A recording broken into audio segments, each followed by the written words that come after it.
Hari Istiqlal diperingati pada tanggal 22 Februari setiap tahunnya. Peringatan ini menjadi pengingat akan sejarah penting pembangunan masjid terbesar di Asia Tenggara ini. Masjid Istiqlal dikenal sebagai salah satu ikon yang tak bisa dilepaskan dari ibu kota Jakarta. Masjid ini berseberangan dengan gereja katedral dan gereja Immanuel. Lalu, bagaimana sejarah singkat pendirian Masjid Istiqlal hingga kini berdiri kokoh di jantung ibu kota Jakarta?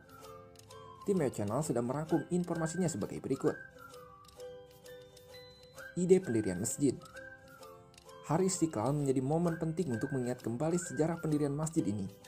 Ide pendirian Masjid Istiqlal dicetuskan oleh beberapa ulama pada sekitar tahun 1950 hingga 1953, di mana salah satunya adalah Menteri Agama Kiai Haji Wahid Hasyim.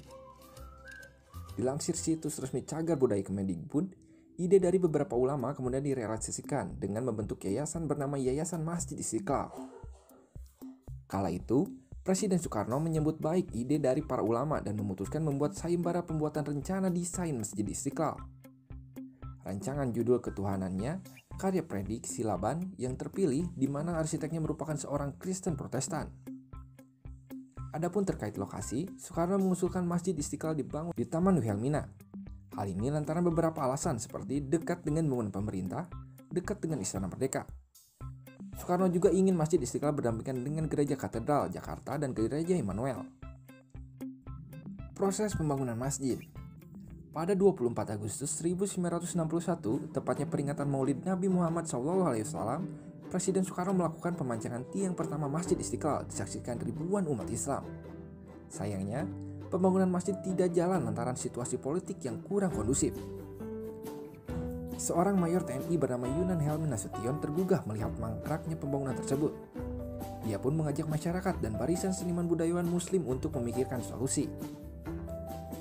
Pada ulang tahun Himpunan Seniman Budayawan yang ke-20 itulah diputuskan untuk melanjutkan pembangunan Masjid Istiqlal.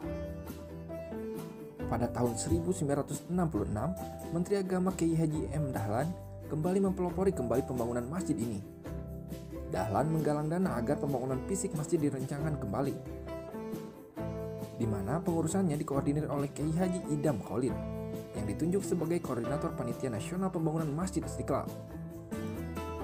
Dalam waktu 6 tahun, akhirnya bangunan utama Masjid Istiqlal selesai, yakni tepat pada 24 September 1967. Adapun keseluruhan pembangunan Masjid Istiqlal diselesaikan dalam kurun waktu 17 tahun. Hari Istiqlal yang jatuh pada 22 Februari dipilih sesuai dengan waktu peresmian Masjid Istiqlal. Peresmian masjid. Setelah lama menanti, Masjid Istiqlal akhirnya diresmikan langsung oleh Presiden Soeharto pada 22 Februari 1978, yang tanggalnya kini dijadikan peringatan Hari Istiqlal setiap tahunnya. Kala itu, peresmian ditandai dengan pemasangan prasasti di area tangga pintu As-Salam. Selain sebagai tempat ibadah hingga kini, Masjid Istiqlal juga digunakan untuk keperluan sosial, informasi, dakwah, pendidikan, dan kegiatan masyarakat lainnya dengan pengelolaan di bawah Badan Pengelola Masjid Istiqlal Jakarta.